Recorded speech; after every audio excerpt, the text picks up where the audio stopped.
Bonjour à tous, suite de notre série de vidéos sur la métropolisation, un phénomène mondial différencié. Donc nous sommes toujours dans ce grand 2, la diversité des métropoles, et aussi toujours dans ce grand A, une hiérarchie des métropoles, puisque pour rappel, nous avons vu dans une première vidéo ce qu'était une métropole, puis ensuite, on a parlé des mégalopoles, et là, on était parti à proprement parler dans cette hiérarchie, donc dans ce classement des métropoles. Et après avoir vu les villes globales, puis ensuite les villes mondiales et les métropoles secondaires, nous étions dans la troisième grande catégorie de métropoles, les métropoles émergentes. Comme la vidéo était un petit peu longue, j'ai fait le choix de la couper pour terminer avec donc la deuxième partie de l'étude de cas. Et j'en viens toujours j'en viens tout de suite pardon, à la première question. Donc ici, sachant que la part de la population rurale indienne est passée de 82% en 1960 à 66% en 2017, quels éléments d'explication de la fragmentation sociale existant à Mumbai ce document apporte-t-il? Alors le document en question, le voici. C'était un document donc, qui nous expliquait pourquoi de plus en plus d'Indiens quittent les campagnes pour venir s'installer dans les villes. Autrement dit, quelles sont les raisons de ce qu'on appelle l'exode rural, un exode rural extrêmement massif. Alors, je vais reformuler la question, en fait, qui était un petit peu compliquée, et la réorienter pour la mettre plus en raccord avec notre cours, et tout simplement, comment expliquer de tels écarts de niveau de vie à l'intérieur de Mumbai? Car je vous rappelle que une des définitions d'une métropole, c'est la concentration des richesses. Donc, comment ça se fait que finalement on a autant d'habitants de Mumbai qui ne bénéficient pas de la concentration des richesses? Eh bien ici, tout simplement, ce que nous apprend le document, c'est le phénomène qui est sous-entendu, hein, il n'est pas évoqué, mais là je le remets dans le contexte, c'est la forte augmentation de la population en Inde depuis maintenant une soixantaine d'années. Aujourd'hui, l'Inde, c'est le deuxième pays le plus peuplé du monde, et dans les prochaines années, ça va devenir le pays le plus peuplé du monde. Il va dépasser la Chine, et il est déjà à 1,2 milliard d'habitants. L'explosion démographique a été très rapide, et c'est ce qu'on appelle, en fait, c'est lié au phénomène de la transition démographique, un phénomène que normalement vous avez déjà vu, hein. La population a augmenté très rapidement, puisque d'un seul coup, la mortalité s'est écroulée, et la natalité a continué d'augmenter et va finir par baisser, mais entre-temps, donc la population aura très rapidement augmenté. Bref, ici, vu que avant, au moment du début de cette transition démographique, la population indienne était une population essentiellement rurale, la croissance démographique s'est donc faite logiquement dans les campagnes. Le problème, c'est que les campagnes étaient déjà assez pauvres en Inde et que cette surpopulation a accentué la pauvreté. On a même basculé dans une extrême pauvreté dans les campagnes. On a voilà, des véritables famines de familles qui n'avaient tout simplement pas les moyens de nourrir les 5, 6, 7 enfants qu'ils avaient. Et finalement, ce qui s'est passé, c'est que cette extrême pauvreté a enclenché un exode rural massif vers les métropoles, car on est aussi dans une période où la mondialisation commence à toucher l'Inde, l'Inde s'intègre au marché mondial, et donc, il y a des opportunités clairement qui apparaissent en ville, et donc des millions d'Indiens vont faire le choix de quitter les campagnes, faute de place, faute de richesse, de moyens, pour aller tenter leur chance vers les villes, là où des emplois se créent. Ces emplois, puisque l'Inde devient une des manufactures du monde, hein, voilà, notamment dans l'industrie textile, etc. Le problème, c'est que les métropoles indiennes ont été incapables de faire face à cet afflux. Et là, en fait, finalement, je parle des métropoles indiennes, mais même une métropole d'un pays développé serait aujourd'hui dans l'incapacité de faire face à l'arrivée de plusieurs millions de personnes en seulement quelques années. Et donc bah voilà, donc ces personnes qui sont arrivées n'ont pas forcément trouvé un métier, n'avaient surtout aucun moyen, ont tout quitté hein, pour s'installer, et donc voilà, en arrivant, n'avaient pas les moyens de se loger, et ils se sont mis là où ils ont pu. Ils se sont mis donc dans les bidonvilles à proximité des centres d'affaires. On arrive donc ici à la création donc, de ces vastes bidonvilles. Alors, pour terminer sur ces bidonvilles, Et sur cette extrême pauvreté, donc elle est liée à deux phénomènes finalement. C'est d'une part donc les Indiens qui ont quitté les campagnes pour venir, donc n'ont pas forcément toujours pu trouver un emploi, beaucoup trop nombreux, donc finalement sont obligés de vivre de petits boulots, de ce qu'on va appeler le, les métiers informels. Et puis on va aussi avoir des personnes qui ont des métiers, qui travaillent dans les usines indiennes, mais qui continuent aussi de vivre dans des bidonvilles parce que la législation du travail, tout simplement en Inde, permet de travailler très longtemps pour des salaires de misère.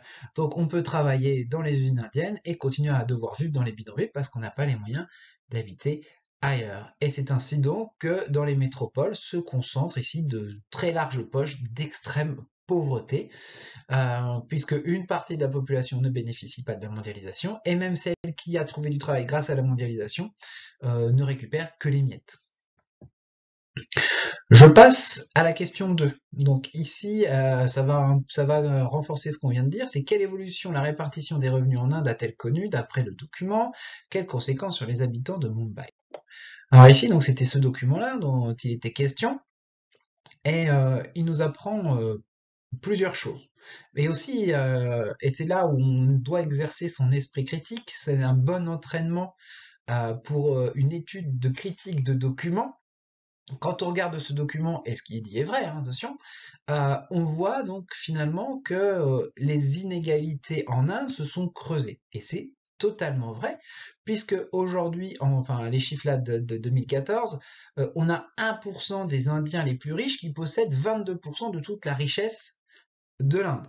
Alors que en 1983, ce pourcent des plus aisés ne possédait que 6%. Et à l'inverse, là où avant les 50% les plus pauvres possédaient 24% de la richesse indienne, euh, en 1980, enfin dans les années 80, aujourd'hui ça ne fait plus que 15%. Donc ici on pourrait se dire, eh bien les riches sont plus riches, les riches et les pauvres sont plus pauvres. C'est en partie vrai, mais c'est là où on doit aussi apporter de l'analyse critique. Ce document ne nous dit pas que grâce à la mondialisation, le PIB général de l'Inde a explosé, il a énormément augmenté. Donc l'Inde est un pays qui produit beaucoup plus de richesses en 2013-2014 qu'en 1982-1983. Ce qui fait qu'en fait, posséder 15% de la richesse en 2013, c'est posséder plus que 24% de la richesse en 1983. Hein, voilà, comparons la comparaison un peu simple ici. Euh, Finalement, donc le gâteau on prend souvent cette comparaison d'un gâteau. Vous prenez un gâteau, d'accord? Donc à gâteau égal, et bien forcément, quand on a quelqu'un à 24% et l'autre 15, celui qui a 24% en a plus. Mais si le gâteau d'à côté, celui qui possède que les 15% du gâteau, a un gâteau beaucoup plus grand, bah finalement la part qu'il aura dans l'assiette sera beaucoup plus grande. Vous voyez ce que je veux dire? Eh ben ici c'est exactement ça. Donc il faut garder ça. Mais ce document, en tout cas, par contre, ce qu'il révèle, et ça c'est ce qu'on va retenir, c'est qu'en Inde, les inégalités se sont creusées. Les habitants pauvres sont moins pauvres, mais ils se sont beaucoup moins vite enrichis que l'élite, qui confisque de plus en plus ses richesses. Donc ici, on est face à une très grande inégalité qui ne cesse de se creuser, et ça, c'est vraiment caractéristique des pays émergents et donc des métropoles émergentes.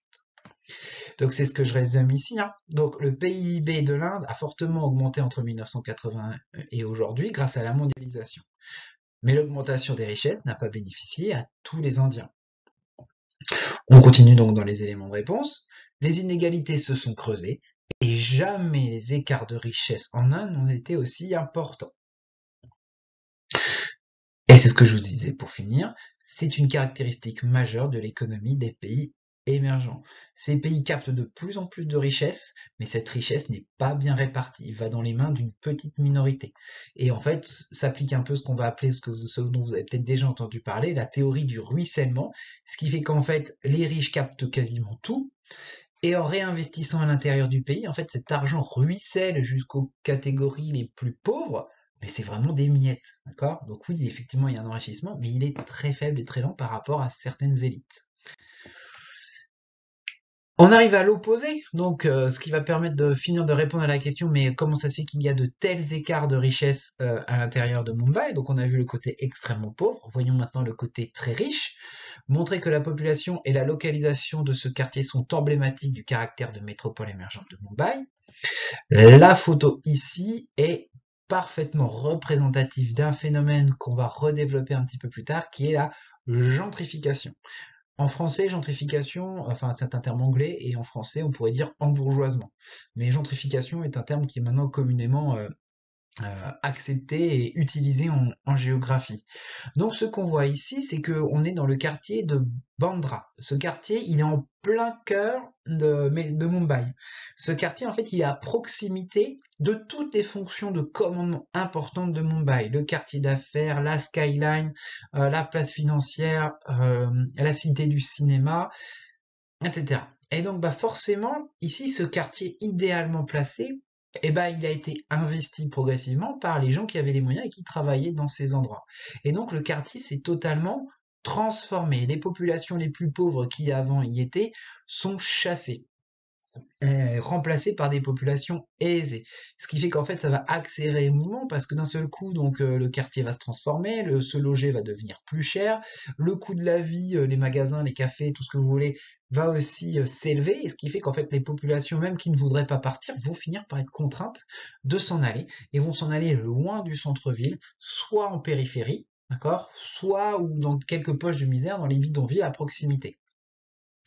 Donc vous voyez ici, on se retrouve vraiment avec une fragmentation à proximité des quartiers importants de Mumbai, la population de ces quartiers importants, et qui transforme complètement les quartiers et qui exclut tous les autres, qui doivent aller toujours plus loin. Sauf une petite partie avec quelques poches de misère qui vont s'installer ici parce que la métropolisation a besoin bah voilà, de ces employés pauvres, hein, finalement, de ces travailleurs pauvres qui vont faire vivre l'économie de ce quartier. Ils sont indispensables pour certaines choses, je l'ai déjà dit, pour l'entretien des rues, des bâtiments, pour tenir les petites échoppes, etc. Il va falloir ces employés-là. Donc eux, ils vont pouvoir rester à proximité, mais ces quartiers leur sont inaccessibles, donc bah, en fait, ils vont aller dans les bidonvilles à proximité. Et les autres, on va dire les catégories intermédiaires, qui sont les employés plus modestes, et bien tout simplement eux, ils vont être repoussés toujours plus loin. Et finalement, donc vont se retrouver à plusieurs dizaines de kilomètres du centre, et leur niveau de vie va finalement se dégrader également parce que eux, bah, ils vont vivre l'enfer des bouchons de Mumbai pour se rendre au travail. C'est soit les bidonvilles, soit être très loin et passer des heures dans les transports. Et donc finalement, vous voyez, on se retrouve vraiment avec cette fragmentation spatiale typique des métropoles émergentes. On en arrive ici, donc pour répondre hein, à cette question, on parle de gentrification, c'est le phénomène qui donc à l'opposé des bidonvilles. C'est le symbole de la mondialisation heureuse. Là ici, c'est la partie visible de, en fait, quand on veut montrer les aspects positifs de la mondialisation et de la métropolisation, hop, on va montrer, regardez ce quartier il y a 30 ans c'était un bidonville ou un quartier insalubre. Aujourd'hui, mode de vie occidental, vous l'aviez sur la photo avec le KFC derrière, etc. Star, logement de luxe, loft, etc. Enfin, bref, on nous montre que ici, bah, des gens ont gagné grâce à la mondialisation, ce qui est vrai. Les populations riches, hein, voilà, en lien avec l'économie mondialisée, investissent les centres des métropoles et ils ont les moyens, donc ils s'y installent. Les populations pauvres, elles, sont poussées vers la sortie. Il y a fragmentation socio-spatiale, inégalité socio-spatiale. On récapitule maintenant. Pour faire le bilan sur les métropoles émergentes. Donc quatre aspects positifs, pardon. Donc ici, une métropole émergente, elle se caractérise par une croissance extrêmement rapide. Donc un développement urbain, de richesse, etc. incroyable. C'est aussi une métropole émergente aujourd'hui, elle regroupe des fonctions de commandement majeures, celles de son pays, et parfois même des fonctions majeures au niveau du monde. Par exemple, je repense pour Mumbai, on peut parler de Bollywood par exemple. À Lagos, on va avoir... Lagos, j'en reparlerai après, excusez-moi, je, je confonds. On oublie. Donc ici, on va avoir la concentration des populations et des richesses. Donc on retrouve la définition, ça attire de plus en plus de monde, et pareil, les capitaux affluent dans ces territoires. Et donc finalement, ces métropoles, assurent le lien entre leur pays, ici l'Inde, et le reste et le monde. Donc voilà, c'est la passerelle entre le marché indien et le marché mondial. Et donc bah forcément, ça capte les flux indiens, ça capte les flux mondiaux, et donc beaucoup de richesses s'y créent. Mais il n'y a pas que des aspects positifs dans la métropolisation. Dans toutes les métropoles, il y a des aspects négatifs, et ils sont encore plus évidents, encore plus voyants dans les métropoles émergentes. Tout est amplifié. Donc ici, bah, c'est la croissance urbaine non maîtrisée, avec notamment l'impact dans toutes ces métropoles émergentes de l'exode rural. Cet afflux massif qui fait un développement anarchique avec la création de bidonvilles, des étalements urbains sur plusieurs dizaines de kilomètres. Ça génère énormément de bouchons, de pollution. Bref, ce sont des villes, pas à l'exception de quelques quartiers qui ne sont vraiment pas agréables à vivre. Mais tout le monde y va parce que bah, tout le monde cherche du travail. La grande pauvreté, hein, avec une grande partie de la population qui ne bénéficie pas ou peu des effets de de la mondialisation. C'est-à-dire que vous avez ceux qui sont venus et qui n'arrivent pas à s'intégrer dans l'économie mondialisée parce que bah voilà, pas assez d'opportunités. Puis vous avez ceux qui en ont bénéficié, notamment je pense à ceux qui vont travailler dans les usines, mais qui, en raison de législation, etc., vont avoir des salaires beaucoup trop faibles. Et qui finalement, bah voilà, pour eux, être travailleurs pauvres en ville ou paysans pauvres à la campagne, il n'y a pas une grande différence malheureusement pour eux. Et donc finalement, bah c'est ça, c'est parce que on va se retrouver avec une aggravation des inégalités parce que l'État n'assure pas bien son rôle de répartition des richesses. Pour faire venir le plus possible et capter les flux, eh ben, on a été peu regardant sur la législation, hein, on est moins regardant on est plus souple sur la législation du travail, sur la législation sur l'environnement, etc. Et donc on va avoir ceux là qui vont en bénéficier, qui vont se dire qu'ils vont vraiment s'enrichir grâce à l'arrivée de ces capitaux étrangers. Et puis bah on a tous ceux, les secondaires là, qui vont eux ne vont pas en bénéficier, et vont même parfois en être les victimes. Voilà, donc qui vont se retrouver à travailler dans des conditions vraiment terribles, alors qu'ils venaient chercher dans les métropoles une vie meilleure. Une dernière chose pour conclure. Enfin ce grand A, il sera temps de le finir. Il nous reste une dernière catégorie, si vous vous rappelez bien, après les villes globales, après les villes mondiales et les métropoles secondaires, et après les métropoles émergentes. On arrive dans la quatrième catégorie qu'on va appeler les métropoles en gestation. Alors, ça porte bien son nom, une métropole en gestation, c'est une métropole qui n'est pas encore une métropole, mais qui devrait bientôt le devenir. Ici, regardez la carte que je vous ai mise, elle est un peu différente de la précédente, et je vous inviterai à retourner sur l'autre pour la comparer. Sur cette carte des plus grandes villes ici, c'est pas des métropoles, mais des plus grandes villes de la planète, eh bien, il y a des villes qui ne sont pas, qui n'étaient pas sur le tableau des métropoles. Donc ça veut dire que vous avez des villes qui concentrent les populations, mais qui ne sont pas des métropoles. C'est ce qu'on va appeler des mégapoles, à ne surtout pas confondre avec mégalopoles. La définition ici, donc, ce sont des villes de plus de 10 millions d'habitants. Ça prend le nom de mégapoles. Ces mégapoles ici, donc, qui ne sont pas des métropoles, vous en avez quelques-unes, je ne vais pas toutes les citer, mais je prendrai l'exemple, vous en avez deux en Afrique, par exemple. Vous allez avoir Lagos, le Caire, alors que normalement il n'y a qu'une seule métropole aujourd'hui en Afrique, c'est Johannesburg, en Afrique du Sud. Bien là, elle n'y est pas, parce qu'elle n'est pas la plus peuplée. Mais par contre, des villes très peuplées de plus de 10 millions d'habitants, donc ici au Nigeria, à Lagos, le Caire. En Asie, on va retrouver Karachi, au Pakistan, Dhaka au Bangladesh, je pourrais en citer d'autres. Ici, donc, ce sont des métropoles, des villes qui connaissent une croissance démographique incroyable. Pourquoi? Parce que tout simplement, bah justement, il y a la croissance démographique du pays. Ces pays sont en pleine transition démographique, donc leur population augmente très rapidement. Et cette transition démographique provoque dans le même temps un exode rural massif. Et donc voilà, donc des gens, des millions, enfin des centaines de milliers de personnes, voire des millions de personnes affluent dans les grandes villes chaque année dans les pays du Sud, dans les pays en développement. Et là, bah, ça donne la naissance à des villes immenses. Mais on va parler donc de mégapoles et les exemples que je vous ai donnés, hein, Le Caire, Lagos, Karachi, Dhaka. Et ici, donc dernière information, donc ces villes, pourquoi ce ne sont pas des métropoles? Parce pourtant, elles concentrent des fonctions de commandement, celles de leur pays, hein. Je pense au Caire, il va y avoir les fonctions de commandement politique, culturel, tout ce que vous voulez, mais ces pays ne sont pas suffisamment intégrés à la mondialisation. Les fonctions de commandement ne sont pas suffisamment développées, importantes pour être véritablement considérées comme une métropole. mais c'est en voie de changer. Ces villes-là, donc, quand ces pays-là, tous les pays du monde s'intègrent de plus en plus à l'économie mondialisée, et ce qui fait que ces pays, en s'intégrant de plus en plus, vont capter de plus en plus de flux. Ces flux vont se concentrer dans ces mégapoles, qui vont donc accueillir des fonctions de commandement plus importantes et qui vont finir par passer par des métropoles. Pour certaines de ces villes, on est vraiment au bord de la métropole, parce que je pense à une ville comme Le Caire, par exemple. euh, Elle a des fonctions de commandement, des activités économiques, enfin des activités, pardon, qui sont déjà d'ordre mondial. On va pas, je pense par exemple au tourisme. Le Caire est une ville qui accueille plusieurs millions de touristes chaque année.